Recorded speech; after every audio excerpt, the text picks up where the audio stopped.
All right, Chris Johnston does join us this morning. What do you think the Los Angeles Kings are thinking right now, Chris?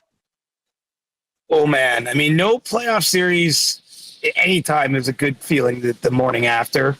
But when you've lost to the same team as often as they just did, and in the manner they did, I think that one's going to leave a mark. That's the kind of playoff loss for me that sparks even more change in an off season than maybe otherwise would happen. Just with how well they played to start the series, some of the things that happened in there in games 3 and 4 in Edmonton, and then the way they let the Oilers find life and close things out. So that's probably a few hangovers around that team this morning because I think the only thing you can do after that loss is drown your sores a little bit.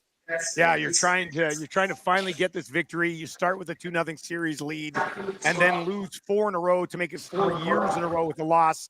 And you know what would impress me the most and might be the most encouraging sign moving forward, I think, for this Oilers team was they scored 6 goals last night again on Kemper. They got to Kemper quite a bit in this series, but they scored 6 goals last night in a clinching game and 1 point combined between McDavid, Draisaitl, and Bouchard. Like these other guys who are starting to step up are probably going to be the difference between, maybe one more round or a longer playoff run, don't you think? Yeah, I think it's huge. And obviously most of the nights, if we were talking the next morning after an Oilers playoff win, I mean, we know who the stars are going to be. We're going to be who filled the score sheet and, delivered a big moment or a momentum shifting goal. But, I think when the bottom 6 players or some unlikely heroes can emerge, that's really the special stuff in a playoff run. And I agree that could be the difference between a round 2 appearance or a cup final appearance. Sometimes it's just one game where those players help pull you through. And I do think it helps the confidence of guys like that to contribute as well.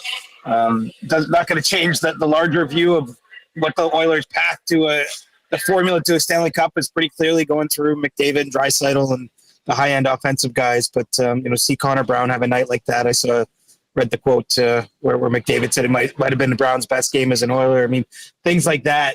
It takes those performances in the playoffs because the margins in these games. I mean, we hear it a lot, but they really are small. I mean, a lot of nights it's a bounce one way or another, a call, a bad goal challenge. It's just small moments in a game that flip it, and it's usually a big moment if your bottom 6 player scores a goal in the playoffs. Chris, I know a lot of fans here were hoping that Wild Golden Knights series would go the distance. It did not yesterday, and now we know the matchup here. Season series split, of course, Eichel, McDavid, pretty easy storylines there. But how do you see this series shaping up from your vantage point? What are some of the things you could kind of see once it's over that we're talking about? I know Dusty mentioned the depth for the Oilers, and that's encouraging. But where do you kind of see this thing going, and what do you like? Well, I think it's a bit of a heavyweight tilt. That's sort of my first blush on it. I mean, 2 teams with extensive playoff experience from the last few years. Lots of players up and down the lineups that know what it takes to win this time of year, what these games are all about, and obviously high stakes. I mean, I'm not predicting a fall off for either the Golden Knights or the Oilers immediately or anything like that, but you just never know how many cracks you get at it. And these are 2 teams all year long. If you dropped in on them the first day of training camp or in game 20 or, at the trade deadline, I mean, these teams were thinking only about winning a Stanley Cup. And so you get to the final 8 and you got to go through each other. I think it's going to be a heck of a series. From Edmonton's end of it, to me, the strength of the Golden Knights is their blue line, probably the most complete blue line in the league. And so, that shapes up kind of as the first, inter-series matchup that intrigues me is how, Edmonton approaches that, how, they're going to try to exploit that. I would think, a big part of that, it will be getting on the forecheck with some of those bottom 6 guys, delivering a physical price, hoping that pays an investment. But, I could see this one being a 7-gamer. So I would say buckle in and get ready for another great tilt. Calvin Pickard just went 4-0 in this series. He got the net for game 3.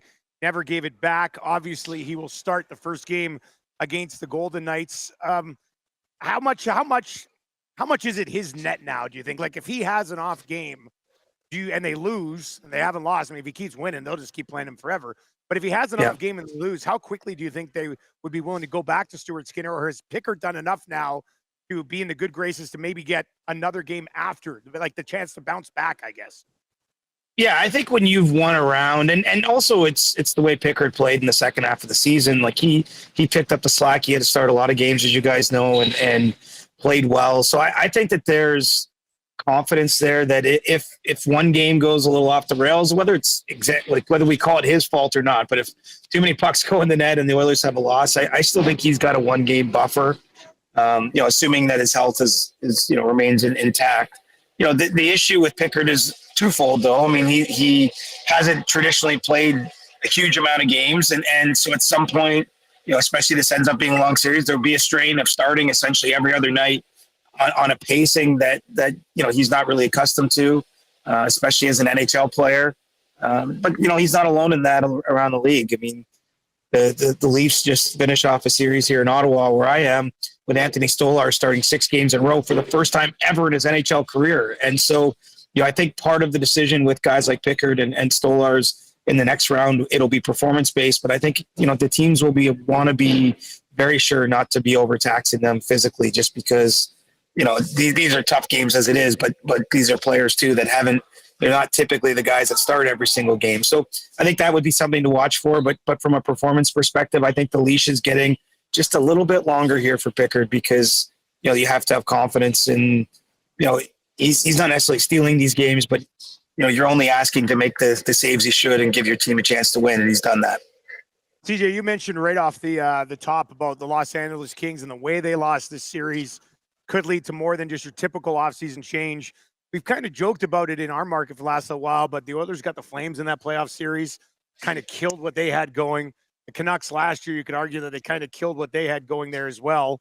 How drastic are we talking in LA, do you think? Do you think Jim Hiller should wake up this morning and be a bit worried?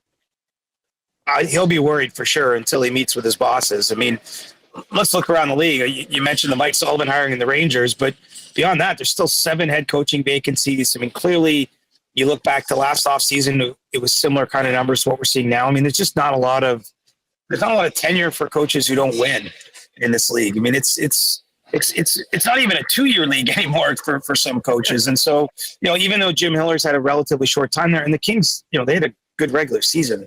Lots to like about what they did this year. But, I think that there's fair questions to be asked of the coaching staff. That goal challenge that led to the penalty in Game 3, some of the lineup decisions, keeping the younger players, not playing them. Obviously, they got more runway last night. I think they played pretty well. It just feels like he's left a window open here where we can be thinking about this, and I'm sure his bosses are doing the same thing. And so, the one difference maybe from the Kings of today compared to, say, the Flames of a few years ago that you're referencing is, I do think that there's a pretty bright future there in LA. Quentin Byfield, for example, is a player who took a pretty big step this year. They have some other prospects coming. So I don't know that they're blowing up the roster, but certainly the coaching staff will be under some degree of scrutiny. Obviously, they've got some free agents, and so that they may or may not sign. So, there's going to be turnover, but I do think they still have the core of a team that's going to should be a playoff team next year. Certainly will be in the playoff conversation when the season starts. Chris, the Maple Leafs avoid collapse. They get it done. It's out of the frying pan and into the industrial-sized deep fryer now with the Florida Panthers. A treat to get in round 2. Is there any danger, do you think, that so much attention was based on this up 3-0, avoid collapse, Battle of Ontario, tough series, that it's kind of a high watermark for them in a sense? Do you know what I mean? Like, you've got now a Florida Panthers team coming in here that I know we were talking yesterday. Yeah, they look ridiculous again. Like they're gonna run shop here. But your thoughts on the Leafs avoiding the collapse and then the series to come here with Florida? It's going to be a tough one, and the Leafs know it too. 2 years ago they played in the second round. That series was done in 5, and the Leafs at that point were coming off their first series victory since I was a little kid. I don't remember the exact number of years. It was a long time. They were very excited. Naturally, they finally win a series, and then it was immediately back to reality against the Panthers.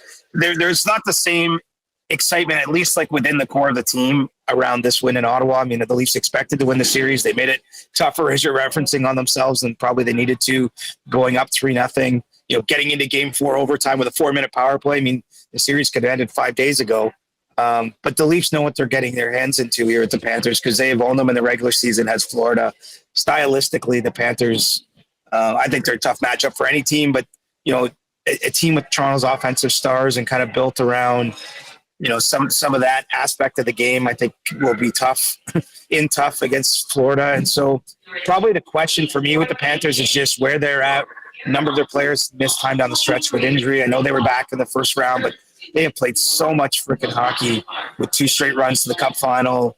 A bunch of guys even that were at the Four Nations tournament that didn't get that break in February. So, I don't know how much gas is left in the tank in Florida, but if it's still near full, I think that's clearly they deserve to be heavy favorites in the series, even as they enter it, starting on the road in Toronto. So, I don't think anyone in Toronto will be looking past this because of how dominant Florida's been, even in their head-to-head matchups through the regular seasons, plus that recent series.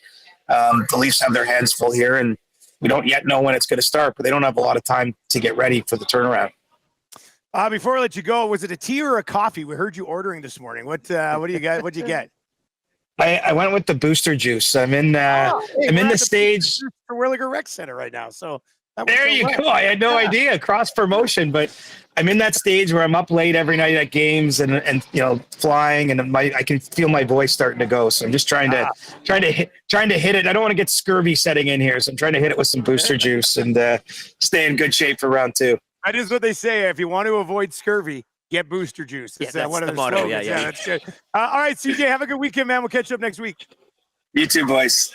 There you go. That's Chris Johnston, brought to you by Pro-Am Sports.